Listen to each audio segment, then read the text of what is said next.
मैं रेखा गुप्ता ईश्वर की शपथ लेती हूँ कि मैं विधि द्वारा स्थापित भारत के संविधान के प्रति सच्ची श्रद्धा और निष्ठा रखूंगी।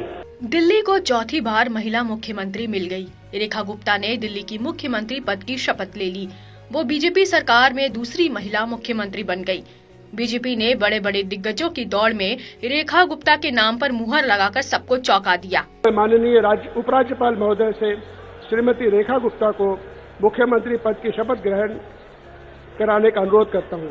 मैं रेखा गुप्ता ईश्वर की शपथ लेती हूँ कि मैं विधि द्वारा स्थापित भारत के संविधान के प्रति सच्ची श्रद्धा और निष्ठा रखूंगी।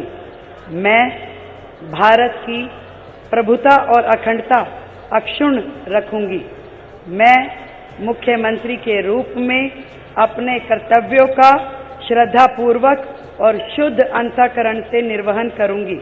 लेकिन रेखा गुप्ता के नाम के ऐलान से पहले कई दिनों तक कई घंटों तक पार्टी में मंथन चलता रहा। 8 फरवरी को चुनावी नतीजे आने के बाद से ही मुख्यमंत्री बनने की रेस में अलग अलग नाम थे। सबसे आगे प्रवेश वर्मा का नाम था, वहीं विजेंद्र गुप्ता, मनोज तिवारी, सतीश उपाध्याय, आशीष सूद भी रेस में थे। लेकिन दिल्ली बीजेपी ऑफिस में केंद्रीय पर्यवेक्षकों की मौजूदगी में सर्वसम्मति से पार्टी विधायक दल का नेता रेखा गुप्ता को चुना गया, जिसके बाद उन्होंने सरकार बनाने का दावा पेश किया।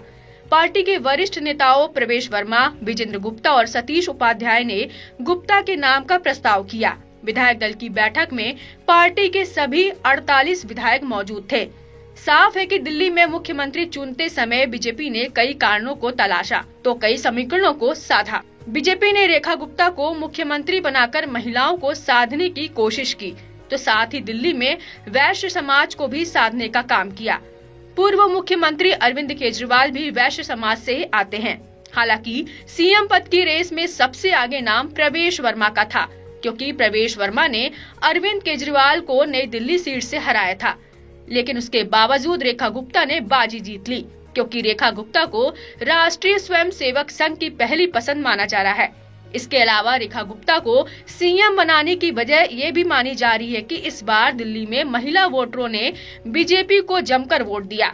बीजेपी ने भी महिलाओं के लिए कई योजनाओं का ऐलान किया। खास तौर से महिलाओं को हर महीने 2500 रुपए देने का वादा किया, तो गरीब महिलाओं को रसोई गैस सिलेंडर पर 500 रुपए की सब्सिडी, होली और दिवाली पर एक मुफ्त सिलेंडर का वादा किया।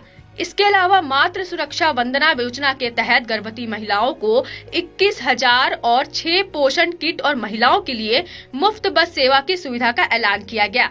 ऐसे में एक महिला मुख्यमंत्री के तौर पर बीजेपी अपनी योजनाओं को अमली जामा पहनाएगी तो उसके दूरगामी परिणाम भी मिलेंगे। बहरहाल 50 साल की रेखा गुप्ता दिल्ली की नई सीएम होंगी, तो वही दिल्ली की 9वीं मुख्यमंत्री होंगी। मौजूदा समय में रेखा गुप्ता दिल्ली विधानसभा चुनाव में शालीमार बाग सीट से विधायक हैं। विधायक दल की बैठक से पहले आरएसएस ने उनके नाम का प्रस्ताव रखा, जिसे बीजेपी ने स्वीकार कर लिया। प्रधानमंत्री नरेंद्र मोदी, गृह मंत्री अमित शाह, केंद्रीय परिवहन मंत्री नितिन गडकरी और हरियाणा के मुख्यमंत्री नायाब सैनी जैसे भाजपा दिग्गजों ने उनके लिए प्रचार किया।